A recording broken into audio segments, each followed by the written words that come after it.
한도 끝도 없이 나오죠.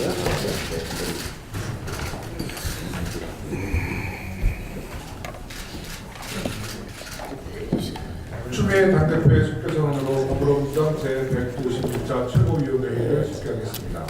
네, 회의를 속개합니다. 추미애 당대표의 발언이 있겠습니다. 트럼프 미 대통령과 시진핑 중국 주석이 어제 미중 정상회담을 가졌습니다. 두 정상은 어제의 회담에서 한반도 비핵화를 위해 양국이 서로 협력하며 대화를 통해 한반도 문제의 평화로운 해결을 견지하기로 했다고 합니다.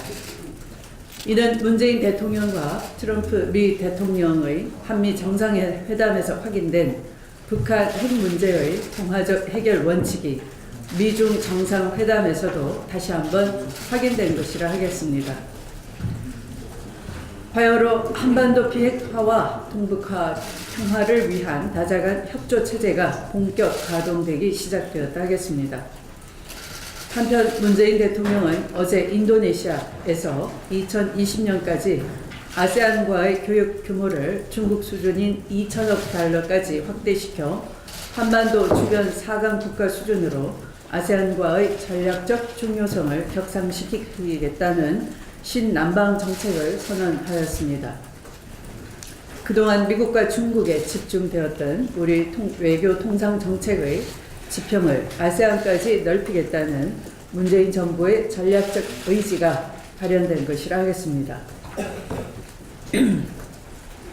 문재인 정부는 북한 핵 문제 해결과 동북아 평화 질서 구축을 위한 균형 외교의 노력을 일관되게 경주하고 또 한편으로 대륙의 길을 개척하는 북방 정책에 이은 신남방 정책의 전방위적 구사를 통해 개방형 통상 국가로서의 대한민국 경제 지도를 확대하려는 노력을 기울이고 있습니다.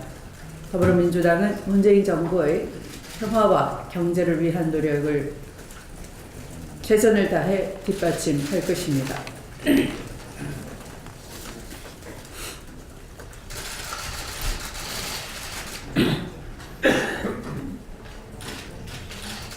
목이 메이네요.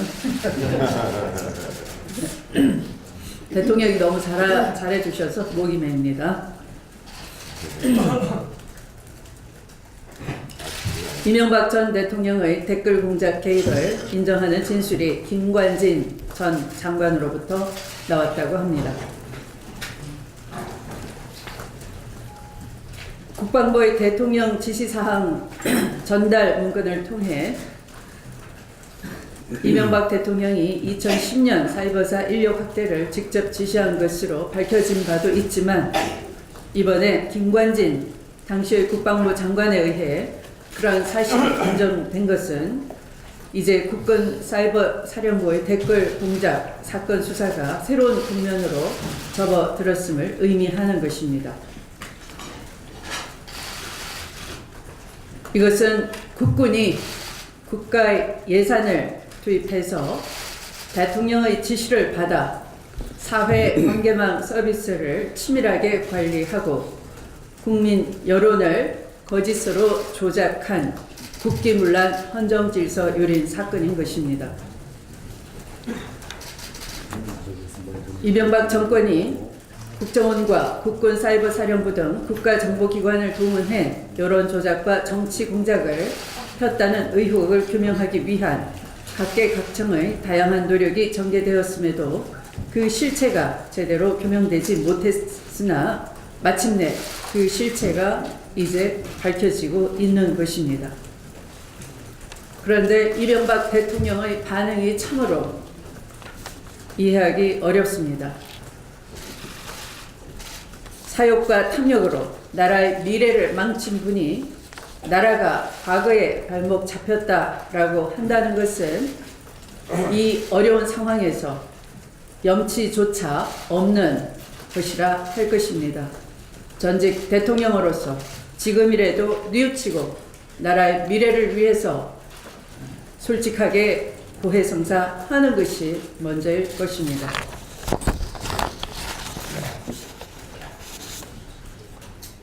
최근 검찰 일부에서 국민적 염원인 적폐청산에 소극적인 기류가 있어서 심각한 우려를 전하지 않을 수가 없습니다. 검찰은 조직에 충성하는 것이 아니라 국민과 나라에 충성을 해야 하는 조직입니다.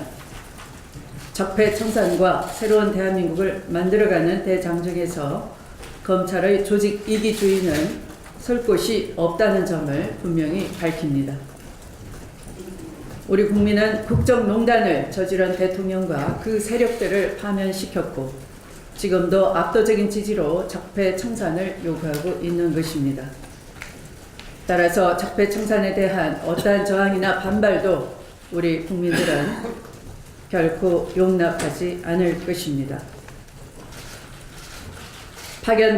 국정원에 파견된 검찰이 가짜 책상, 가짜 서류로 위장하고 진실을 엄호하는 공범이 되었다면 그것은 있을 수 없는 일 아니겠습니까? 이것을 저는 제2차 국정농단을 예방할 수 있었던 것을 제대로 예방하지 못했다라고 생각을 합니다. 이명박 정권의 국군사이버사령부 댓글 공작 사건 등이 나라의 헌정 질서를 유린한 제1차 국정농단이었다면 이로 인한 박근혜 정부는 제2차 국정농단 세력이었던 것입니다. 만약 당시의 검찰이 가짜 책상과 가짜 서류를 만들어 놓고 위장하고 진실을 은폐하지 않았더라면 박근혜 정부의 제2차 국정농단은 충분히 예방될 수 있었을 것입니다. 그럼에도 불구하고 이것에 대해서 일각에서 조직적 저항을 한다는 것은 국민의 미래로 가려는 국민의 희망과 염원에 대해서 맞서는 일이고 절대 용납되지 않을 것입니다. 적폐청산은 어느 특정 세력을 겨냥해서 손보기가 아니라는 것을 다시 한번 밝힙니다. 불법과 탈법을 바로잡아 정의를 세우고 공정한 나라를 만들어가는 어려운 과정입니다. 우리는 오늘도 나날이 새로운 역사를 써야 하는 것입니다. 검찰과 수사팀은 일체의 흔들림 없이 국민을 믿고 엄정하고 단호한 수사로 대한민국의 정의를 바로 세워주실 것을 당부드립니다. 말씀을 마치겠습니다. 우원식 원내대표의 발언 듣겠습니다. 문재인 대통령께서 트럼프 대통령 국빈 방한을 성공적으로 마치고 중요한 외교 주간에 기분 좋은 광폭 행보를 시작하셨습니다. 그야말로 코리아 익스프레스의 새 흐름을 만들었습니다. 뒤이어 이번 동남아 순방을 통해 대한민국의 외교안보 경제 협력이 주변 4대국을 넘어서 넓고 깊게 다변화되는 계기를 마련하고 있습니다. 신남방 정책을 통해 아시안 국가와의 외교안보는 물론 경제 협력을 확대하고 협력의 수준도 4강만큼 격상시킬 것을 강조했습니다. 인도네시아와 19억 달러에 달하는 교통, 주택, 수자원을 비롯한 포괄적인 인프라 협력 양해 각서를 체결했다는 반가운 소식도 전해졌습니다. 문재인 정부가 줄곧 강조해온 외교 다변화, 시장 다변화를 실천하고 그 의지를 보여준 것이라 자평합니다. 단순히 이분법적 이데올로기 시각이 아니라 새로운 경제 지도의 관점에서 한반도를 접근한다면 지정학적 위치에서 오는 안보, 경제 측면의 위기도 기회가 되고 약점도 강점으로 거듭나게 될 것입니다. 이 좋은 흐름을 이어가서 주말 개최될 한중 정상회담이 문재인 정부 종횡무진 외교의 화렴점정이 될 수 있도록 해야 할 것입니다. 정부는 오늘 개막되는 에이펙 정상회의를 포함해서 남은 순방 일정을 철저히 준비해서 대한민국 외교 능력을 국민과 전 세계에 알려주기를 바랍니다. 2018년 예산안의 주요 역점 사업 중의 하나인 최저임금 16.4% 인상에 대응한 일자리 안정자금 3조 원을 어제 편성하는 것을 정부가 발표했습니다. 아시는 것처럼 노사공익위원으로 구성된 최저임금위원회가 저임금 장시간 근로에 시달리는 노동의 현실을 개선하고 내수 진작을 통해 국가 경제를 활성화하기 위해 다음 연도 노동자의 적정한 최저임금이 얼마냐를 오랜 수기를 거쳐 이에 당사자 간 합의로 내년 최저임금 인상률을 결정한 바가 있습니다. 이에 따라서 문재인 정부는 노동자들이 적정한 임금을 보장받는 과정에서 발생되는 중소기업 소상공인의 일시적 부담을 덜어주기 위해 일자리 안정자금을 편성한 것입니다. 그런데 이 문제에 대한 야당의 태도는 참으로 이해하기 어렵습니다. 최저임금위원회의 최저임금 인상 결정에 대해 야당은 중소기업과 소상공인에게 부담을 안겨준다고 매우 못마땅해하고 있습니다. 동시에 야당은 이 걱정을 해소하기 위해서 정부가 편성한 일자리 안정자금 3조 원도 반드시 손보겠다고 벼르고 있습니다. 참으로 앞뒤가 맞지 않습니다. 야당이 꼭 알아야 할 것은 최저임금은 정부 결정이 아닙니다. 노사 합의사항입니다. 따라서 정부를 비판한다고 마음대로 돌이킬 수 있는 것이 아닙니다. 만에 하나 야당의 주장대로 일자리 안정자금을 깎으면 최저임금은 오르고 부작용 해소 대책이 사라지면서 야당 스스로 우리의 이런 우려를 현실로 만들어내게 될 것입니다. 그 책임을 져야 되는 것입니다. 따라서 최저임금과 일자리 안정자금이 쌍둥이처럼 함께 어울려야 하는데 일자리 안정자금을 깎는다면 중소기업, 소상공인의 어려움을 가중시키는 역설적인 그런 현상이 발생하게 될 것입니다. 이 점을 야당이 진지하게 고려한다면 일자리 안정자금 편성은 야당이 더 환영해야 될 일이다 이렇게 말씀드립니다.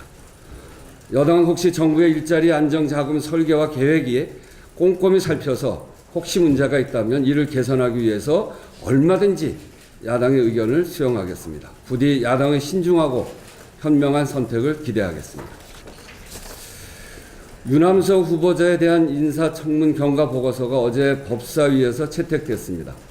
이로써 지난 1월부터 이어져온 헌재 결혼 사태가 드디어 해소 국면으로 접어들었습니다. 참으로 다행스럽게 생각합니다. 원활한 청문회 진행에 협조해 주신 여야 의원님 모두께 감사의 말씀을 드립니다. 다시금 구인 체제로 돌아가게 된 헌법재판소가 헌법 질서와 국민 기본권 수여라는 본연의 역할에 더욱 충실한 기관으로 자리매김하기를 기대하겠습니다. 오늘은 홍종학 후보자에 대한 인사청문회가 진행될 예정입니다. 우선 중소벤처기업부의 경우 우리 경제를 혁신과 창업이 주도하는 미래형 산업구조로 탈바꿈시키는 데 주도적 역할을 해야 하는 곳입니다. 다른 어느 부처 장관보다도 산업 현장에 대한 이해와 전문성, 개혁성이 요청됩니다. 저는 다음과 같은 이유로 홍종학 후보야말로 첫 중소벤처기업부 장관에 어울리는 안성맞춤형 인사라고 생각합니다.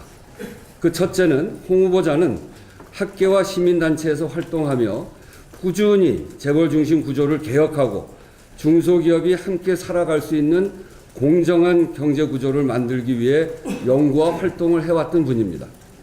둘째는 국회의원으로서 경제민주화와 중소기업 지원을 위해 모두 46건의 법안을 대표 발의할 정도로 탁월한 식견을 갖고 계신 분입니다. 셋째는 우리 당 을지로위원회 핵심 위원으로 의정활동 내내 중소기업, 소상공인, 노동자들과 함께하며 현장의 목소리를 정책에 반영을 하기 위해 최선을 다해왔던 분입니다. 이러한 이력이야말로 중기벤처부가 감당해야 하는 산업계에 만연한 고질적 가불관계를 개선하고 혁신형 창업 생태계를 구축하는 데 홍 후보자만한 적임자가 없다는 사실을 나타내는 것입니다. 이런 장점에도 불구하고 야당이 제기한 홍 후보자의 증여 및 납세 관련 의혹에 대해 걱정하는 시선이 있는 것이 사실입니다. 오해와 더불어 현행 법 테두리 내에서 저촉될 것이 없다는 것이 많은 전문가들의 의견입니다만 한편으로 제기된 의혹에 대해 홍정학 후보자가 진솔하고 낮은 자세로 충분히 소명할 의무가 있고 또 그렇게 잘 하시리라 믿습니다. 야당도 선입견과 편견을 버리고 오직 중소벤처기업부의 수장에 적합한 능력과 자질을 갖추었는지 여부를 중심에 놓고 청문회에 임해줄 것을 당부드립니다. 문재인 정부 내각 구성이 하루속히 완료돼서 차질 없이 정책을 수진할 수 있도록 정치권의 초당적인 협력을 요청드립니다. 이상입니다. 다음은 강남춘 최고위원의 발언 듣겠습니다. 예, 그동안 이명박 박근혜 정부에서 자행된 국정원과 군사이버사령부의 정치 개입 사건을 보면서 우리 국민들은 이 엄청난 헌법 유린 사건의 배후가 누구인지 그 진실이 밝혀지길 기다려왔습니다. 그런데 지난 8일 검찰에 출석한 김관진 국방장관은 사이버사 군무원을 대폭 증언할 당시 이명박 대통령이 호남 지역 출신 배제를 지시한 점과 사이버사 활동 내역을 이명박 대통령에게 보고했다는 사실을 시인했다고 합니다. 이명박 대통령이 군 사이버사의 정치 공작과 연루된 정황이 증언을 통해 처음으로 드러난 것입니다. 대통령이 특정 국민을 배제토록 한 것은 대통령으로서 기본 자질을 의심케 합니다. 이명박 대통령의 우리 사람은 누구입니까? 호남 출신은 남의 나라 사람이었습니까? 한 나라의 대통령이 국민을 지역에 따라 편가르기 하고 자신에게 동조하지 않는 단체나 개인을 블랙리스트로 낙인 찍어 불이익을 주는 등 정상적인 민주주의 국가에서 있을 수 없는 반헌법적이고 위법적인 일을 자행했습니다. 같은 시기인 2008년 7월부터 3년간 이명박 정부 총리실 공직윤리지원관실도 정치권, 시민단체, 문화계, 금융계 인사 등 사회각계를 망라하고 민간인을 사찰했습니다. 21세기 대한민국에서 정부기관에 의해 집요하고 광범위한 사찰이 이루어졌다는 사실은 충격을 넘어 참담함을 느낍니다. 지금까지 드러난 사실만으로도 이명박 전 대통령은 그 책임을 면할 수 없을 것입니다. 그런데 반성은커녕 과거에 발목 잡혀 있다고 하면서 국민을 호도하고 있습니다. 분명히 말씀드립니다. 지난 정부, 지난 정권의 일이라고 해서 적당히 눈 감아주는 것은 또 다른 불법입니다. 법 앞에 누구나 평등해야 합니다. 전직 대통령이라도 성역이 되어서는 안 됩니다. 이에 대한 책임을 반드시 물어야 합니다. 이명박 전 대통령은 이제라도 지난 과거에 대해 진실을 밝히길 바랍니다. 그것이 과거의 발목 잡이지 않고 나라다운 나라로 미래로 나아가는 길임을 알아야 할 것입니다. 박범계 최고위원의 발언. 네, 주미애 대표님 언급에 이어서 말씀 좀 드리겠습니다. 적폐청산 수사의 흔들기가 도가 지나치고 있습니다.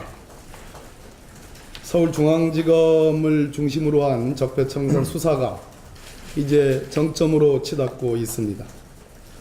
갑자기 나오는 피해자론이라든지 교체론이라든지 이와 같은 논거는 모두 다 정치보복 프레임의 변종일 뿐입니다.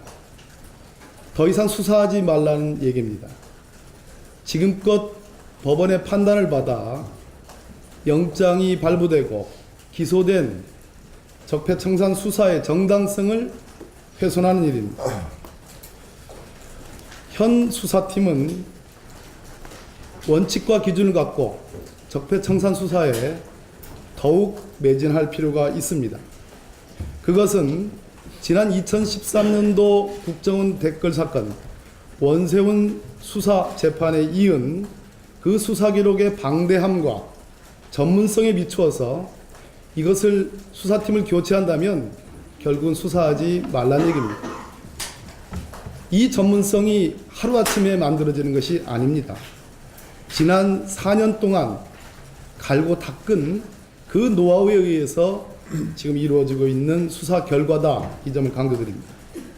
두 번째, 검사들이 파견 나가서 댓글 사건 현안 TF의 일원이 됐습니다.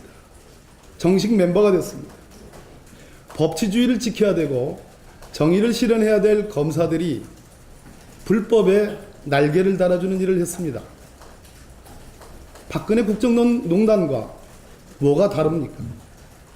직권남용이라는 범죄는 국가적 법익을 보호법익으로 합니다. 개인적 법익이 아닙니다. 그런데 그 수사팀의 개개의 검사들, 중앙지검장을 피해 당사자로 규정하는 것이야말로 법리를 전혀 모르는 무지의 소산이다. 이런 말씀을 드립니다. 이 현안 TF라는 것은 단순한 TF가 아닙니다. 국정원이 TF를 만드는 것은 대부분은 공작용 TF입니다.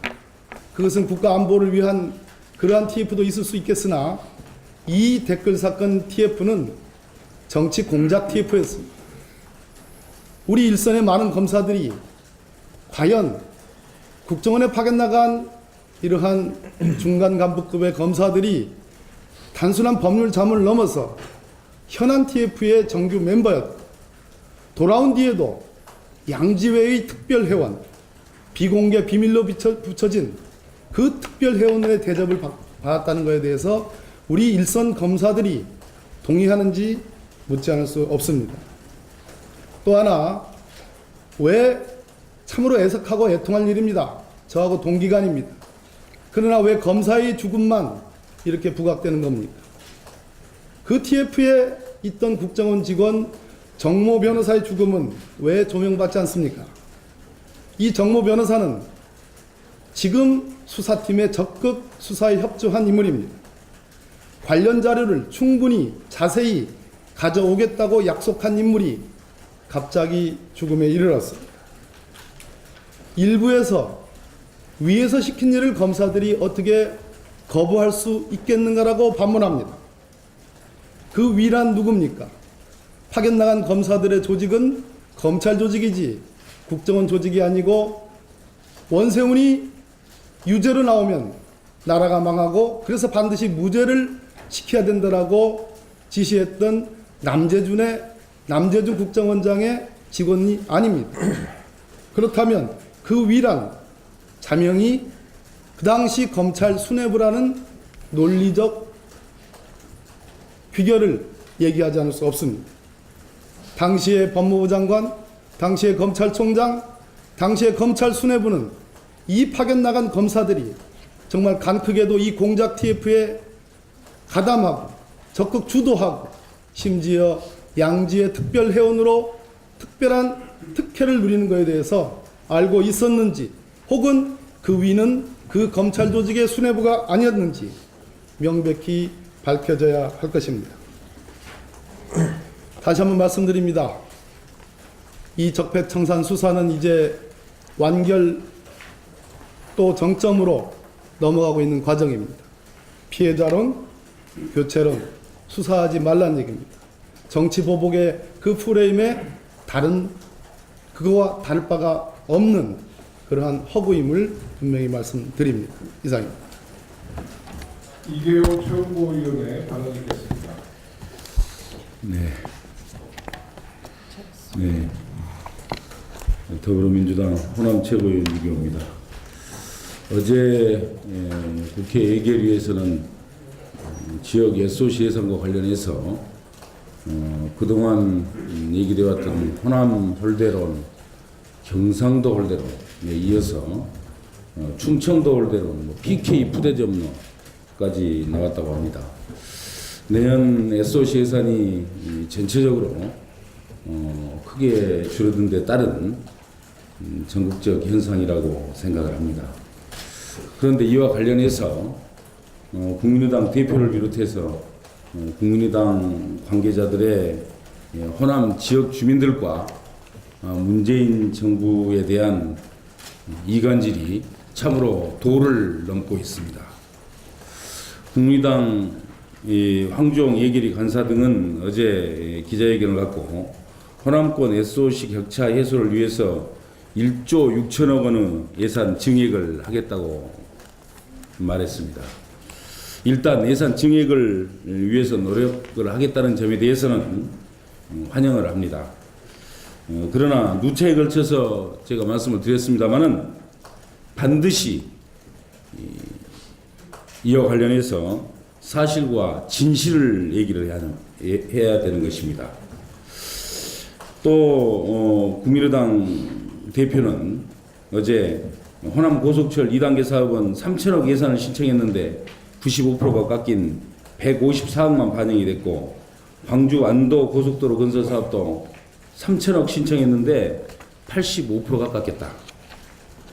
목포 보성 남해안 철도 건설 사업은 3,500억 원 신청을 했는데 43%가, 그리고 흑산도 소형공항 건설 사업도 500억 신청했는데 67%가 깎였다, 이렇게 주장을 했습니다. 전부 깎인 건 맞지만 그 내용은 전혀 다른 의미를 담고 있습니다. 호남선 고속철 2단계 사업은 박근혜 정권이 무안공항 경유 노선을 확정을 하지 않으면서 지금까지 계속 끌어올 수밖에 없었던 상황입니다.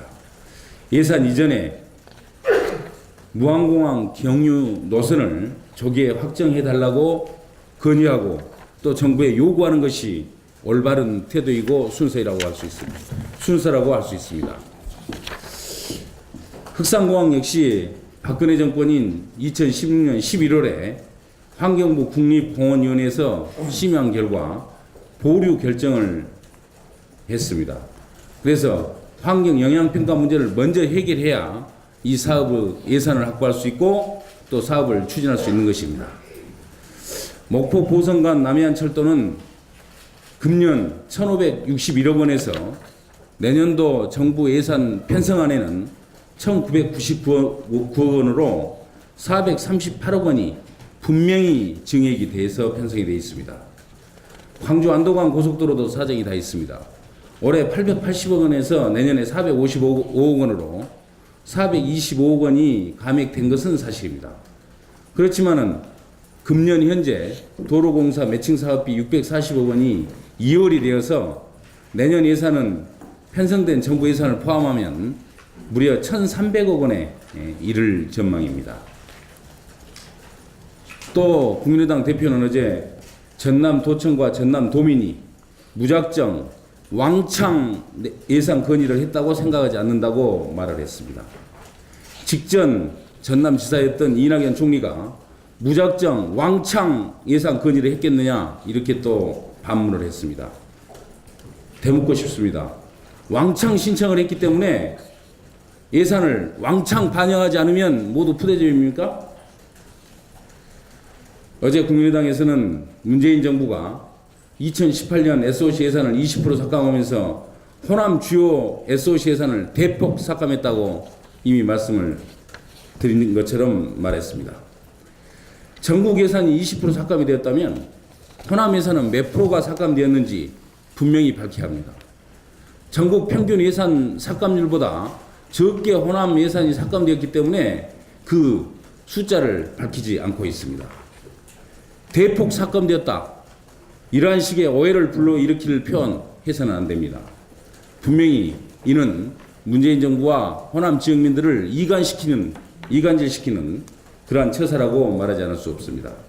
내년도 SOC가 전국 평균 22.9% 삭감되고 호남은 16%가 삭감되어 그나마 전국 평균보다 적게 줄었다는 것을 분명하게 말씀을 드립니다. 호남 예산은 보수 정권 9년 동안 예산 소외, 정책 차별로 인해서 심각한 지역 불균형을 초래해 왔습니다.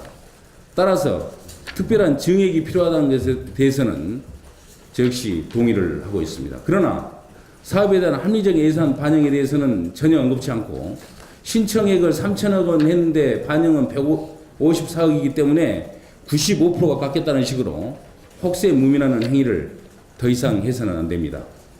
광주 전남북 지역민과 문재인 정부 간의 도를 넘는 이간질은 결코 호남의 발전에 도움이 되지 않습니다. 이상입니다. 영양자 최고위원의 발언입니다.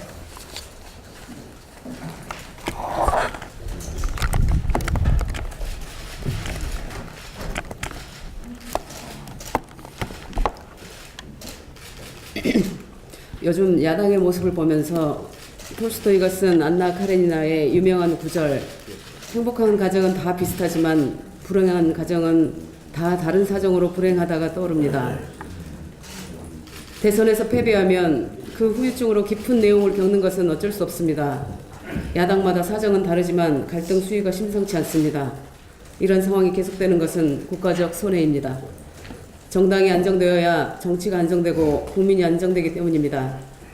대선 패배로 어려움에 빠져있는 정당에 대해 가급적 비판을 참는 것도 그 때문입니다. 그러나 오늘은 야당, 특히 국민의당에 꼭 한 말씀 드려야겠습니다. 국민의당이 약한 당세를 극복하기 위해 정책연대, 선거연대를 고려하는 것은 충분히 있을 수 있는 전략적 선택입니다. 그러나 그 과정에서 우리가 받아들이기 불편한 말들을 너무 많이 쏟아내고 있습니다. 아시다시피 국민의당은 호남에서 압도적 의석을 갖고 있는 당입니다. 총선에서 호남 홀대론을 들고 나와 국민의당을 찍어주면 호남을 대변하겠다고 한 약속에 호남이 기대를 한 것입니다. 그러나 지금 그 당에서는 걸핏하면 호남 민심 들먹이느니 호남 배신이니 하면서 당대표와 의원들이 싸우고 있습니다. 호남인으로서 참으로 부끄럽고 민망한 일입니다. 호남이 불과 1년 만에 등을 돌린 이유를 국민의당과 안철수 대표는 정녕 모른단 말입니까? 그것은 안철수 후보나 국민의당이 호남을 그저 표로만 봤기 때문입니다. 국민의당 안에서 호남 민심이니 호남 배신이니 하면서 싸우고 있지만 호남을 표로만 본다는 점에서는 조금도 다르지 않습니다. 지긋지긋한 호남파리에 등을 돌린 것이 지난 대선의 결과입니다. 우리가 너무도 잘 아는 봄날은 간다라는 영화에서 주인공이 날린 유명한 대사 넌 내가 라면으로 보이니를 호남인 입장에서 패러디하면 너는 내가 표로만 보이니가 될 것입니다. 민주당은 전국 정당의 꿈을 한 번도 포기한 적이 없습니다. 망국적 지역주의를 넘어서기 위한 눈물겨운 도전에 감동한 국민들이 김대중, 노무현, 문재인 이 세 분을 대통령으로 만들어주신 것입니다. 국민의당이 지방선거를 앞두고 또다시 호남 홀대론을 들고 나왔습니다. 국민의당과 안철수 대표가 호남 예산을 조금이라도 더 얻어내기 위해 싸운다면 민주당도 언제든지 함께할 것입니다. 그러나 그저 선거를 앞두고 또 한 번 표나 얻을 생각으로 낡은 지역주의에 기댄다면 호남이 국민의당을 더 철저히 버릴 것입니다. 호남이 진정으로 바라는 것은 호남 홀대론을 내세워 예산을 좀 더 얻는 것보다는 호남이 대한민국 변화의 선봉에 서는 것입니다. 김대중, 노무현, 문재인을 대통령으로 만들어주셨듯이 호남에서도 자랑스럽게 밀어줄 수 있는 정치인이 많이 나오기를 기대하는 것입니다. 호남이 정치의 중심, 변화의 중심, 미래의 중심, 새로움의 중심, 통합의 중심이 되기를 바라는 것이 호남 민심입니다. 이상입니다.